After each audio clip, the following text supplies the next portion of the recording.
Hello, and welcome to this podcast of what's new on the net. Yes, I know. For the last week or so, we've temporarily halted our daily 5-minute tech news podcast. The reason is that we were taking stock of what has happened so far, and also feedback from listeners. Now, after all that analytics, and I must admit a bit of soul searching, the team has decided to convert the daily podcast into a weekly one. How's that, huh? So here goes.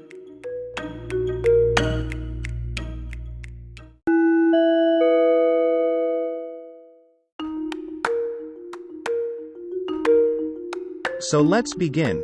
In our news section, here's the first important tech news story of the week ending August 8, 2021. Earlier in the week, Microsoft had launched its Cloud PC Windows 365 service. Well, guess what? The IT major was forced to pause free trials due to the overwhelming demand.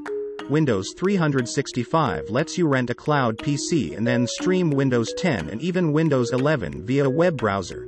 The service reached maximum capacity only after a day of signups, so Microsoft has to temporarily halt the downloads.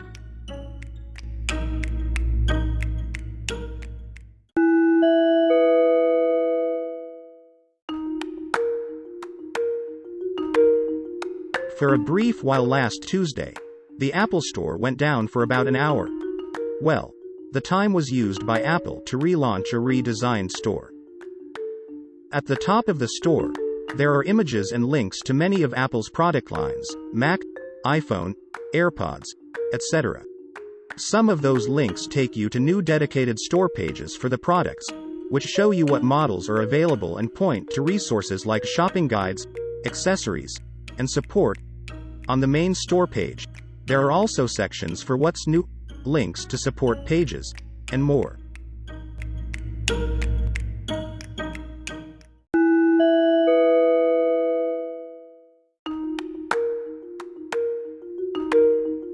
Last week, WhatsApp rolled out a highly interesting feature that allows users to have photos or videos vanish after they are seen.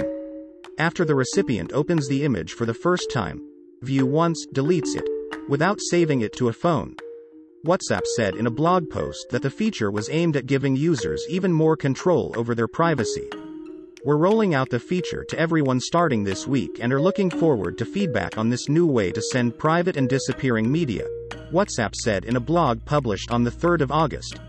In order to use the View Once feature, users need to update their app first. They will be able to see the icon of the newly added feature. Users can then just directly click an image or record a video using that feature.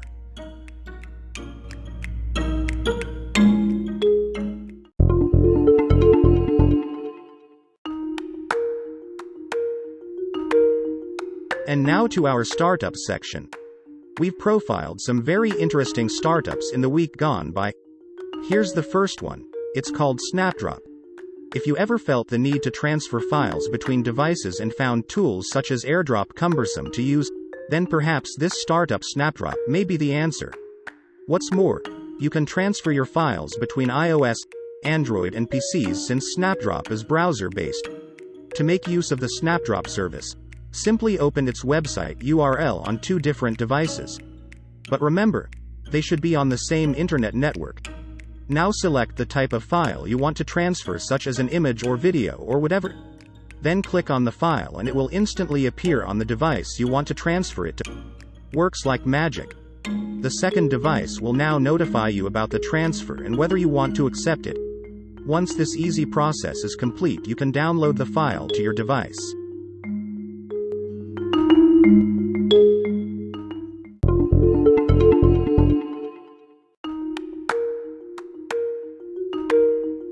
On to our second startup. If you've ever dreamed of having a cryptocurrency payment method on your website, online store or social media account, Now Payments has an easy-to-integrate solution. The platform is non-custodial, which means that they don't hold onto your currency or store it in any way. Plus, it supports over 50 cryptocurrencies. Now Payments is a Seychelles-based service that was started in 2019 and is part of the CHN Group Limited. Getting started with this cryptocurrency payment method Now Payments is a breeze. Simply sign up for an account on its website, select an integration method and copy the HTML code. which places a button to accept payments on your site. The service also offers plugins for a number of third-party e-commerce solutions and CMSs such as WooCommerce, Shopify, Magento, OpenCart, Ecwid and PrestaShop among others. The system's workflow allows a user's client to pay using the cryptocurrency of their choice. Then the currency is sent to NowPayments address and finally directed back to the user in the cryptocurrency of their choice. This exchange of cryptocurrency is facilitated by ChangeNow, which is their sister company. A note of caution, listeners must undertake their own due diligence before purchasing or downloading any startup, app or service mentioned in this podcast or on the What's New on the Net.com website.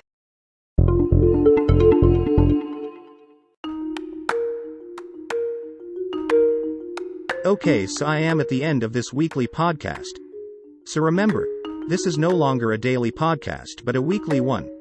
We plan to add many more sections to this podcast, including interviews of startup owners and other tech personalities. So get ready. This is your host Saurabh Gaswala saying goodbye now. Until next Sunday when I will come back with a new podcast. Stay safe, stay healthy.